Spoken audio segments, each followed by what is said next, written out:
How to create shop on Facebook page. First, you want to log into your page on your Facebook.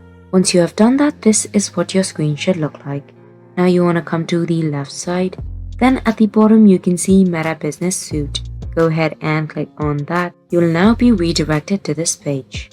What you want to do is you want to come to the left tab. You want to scroll down. Here you'll be able to see the option of all tools. Go ahead and click on that. Now in the search bar you want to look for commerce. This is where you are going to sell your product and services. You want to go ahead and click on get started. Now select the option of create a shop. Once you do that, again go ahead and click on get started. If the service is not available in your location, then it should show that. However, if it is available, you just have to complete the sign up process. Select which platform you use. Then you'd have to choose the checkout method, your sales channel.